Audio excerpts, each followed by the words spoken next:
Hi welcome to wow ఏమి రుచి. ఈరోజు మనం మటన్ కూర చేసుకుందాం. మటన్ని చిన్న చిన్న ముక్కలుగా కట్ చేసుకొని శుభ్రంగా కడుక్కొని పక్కకు ఉంచుకోవాలి. తర్వాత ఒక ఆనియన్ కట్ చేసుకోవాలి. కొబ్బరి, చెక్క, లవంగ, ఏలక్కి, జీలకర్ర ఇవన్నీ తీసుకోవాలి. కొబ్బరిని వేయించుకొని పక్కకు పెట్టి చల్లార్చాలి. అదే బాండ్లీలో చెక్క, లవంగ, ఏలక్కి, జీలకర్ర పొడి వేసి అది కూడా వేయించి రోల్లో వేసి పౌడర్ చేసుకోవాలి. చూడండి, ఇలా దంచుకొని ఇలా రోల్లో వేసుకొని దంచుకొని కచ్చపచ్చగా దంచుకొని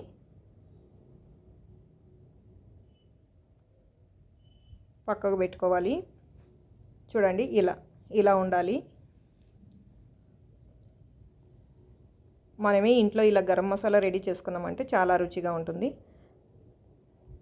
కుక్కర్ పెట్టి ఆయిల్ వేసి వేడైన తర్వాత మనము కట్ చేసుకున్న ఆనియన్ వేసుకోవాలి.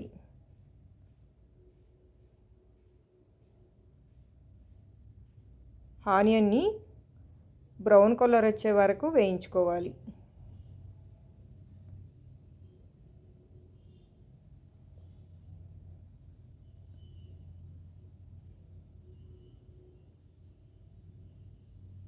మనము చల్లార్చిన కొబ్బరిని మిక్సీ జార్లో వేసి 2 స్పూన్ల కారం పొడి, 1 స్పూన్ ధనియాల పొడి వేసి రుబ్బుకోవాలి.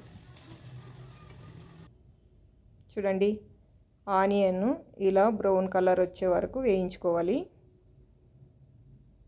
తర్వాత మనకి రుచికి తగినంత ఉప్పు వేసుకోవాలి.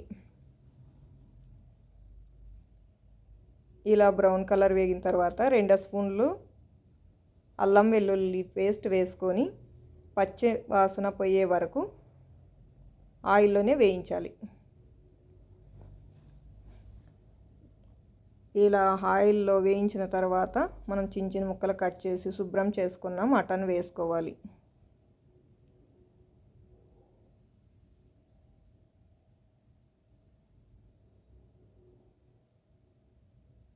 నీట్గా కలుపుకోవాలి.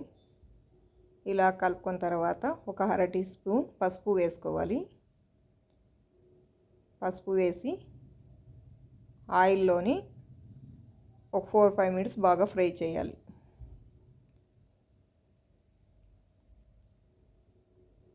మనము మసాలా మిక్సీకి వేసుకున్నాం.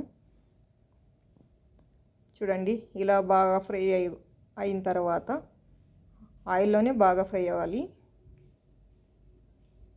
ఇలా ఫ్రై అయిన తర్వాత మనము రుబ్బి ఉంచుకున్న మసాలాని వేసుకోవాలి. మసాలా వేసుకొని నీళ్ళు వెంటనే పోయకూడదు. ఒక 3 మినిట్స్ ఆ మసాలాలోని ఉడికించాలి. తర్వాత ఒక గ్లాస్ నీళ్ళు పోసుకోవాలి. పోసుకొని అన్నిటినీ బాగా కలిపి ఇలా కలిపెట్టేసి మనం దంచుకొని ఉంచుకున్న గరం మసాలా కూడా వేసి అలాగే చిన్న చిన్నగా కట్ చేసుకున్న కొత్తిమీర తురుము కూడా వేసుకోవాలి. వేసుకొని కుక్కర్ క్యాప్ పెట్టి ఒక 3-4 విజిల్ వచ్చే వరకు ఉడికించాలి. ఉడికిన తర్వాత క్యాప్ తీసిన తర్వాత ఓ మినిమం 3 మినిట్స్ అయినా బాగా ఉడికిపెట్టాలి. వేడి వేడి మటన్ కూర రెడీ.